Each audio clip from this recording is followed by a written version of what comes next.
Welcome everybody. Let's take a look at some of the sandstone pieces. These are old tools that have carvings of large eyes in them. You see the circle and the big diamond with all the little lines right here. Think of old stuff. That's a big old eye there. Might have some more designs on the top of it as well. It's not exactly Egyptian per se. It's just a diamond shaped eye with a circle in the middle of it.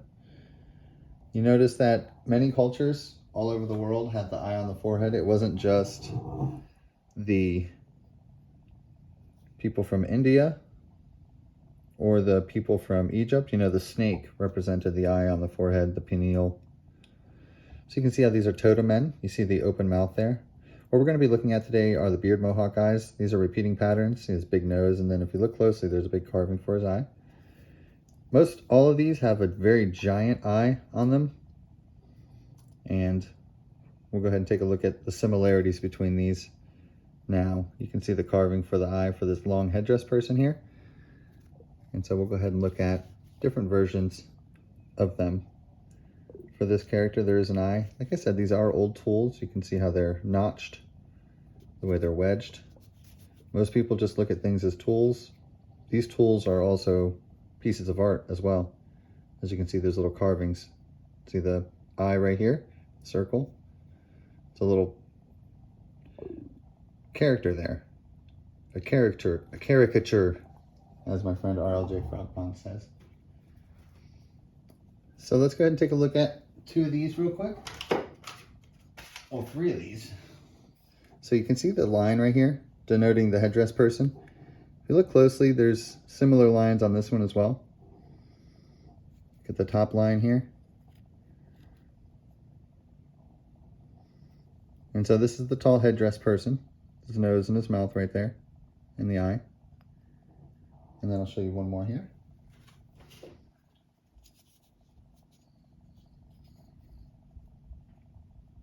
You see this one has a very defined V on it as well. Really interesting, right?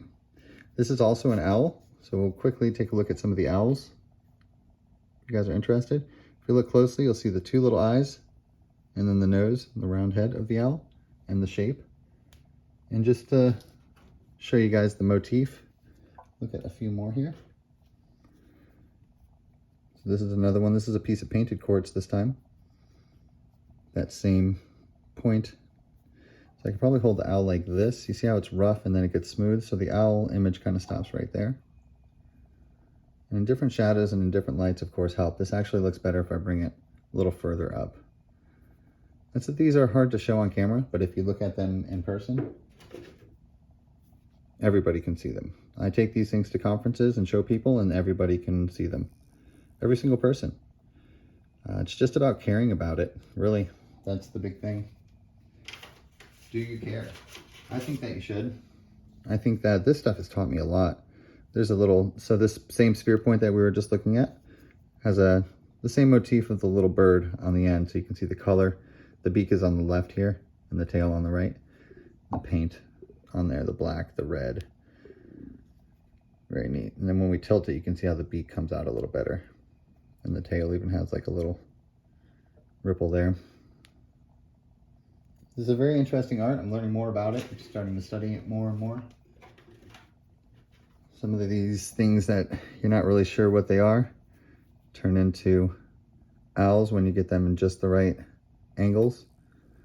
We've got several more of these now. I'm really starting to see the owls a lot more. There's a lot of owls here in North Carolina and a lot of birds. All right, guys, we'll have more to go through later, and I'll see you on the next one. Bye-bye.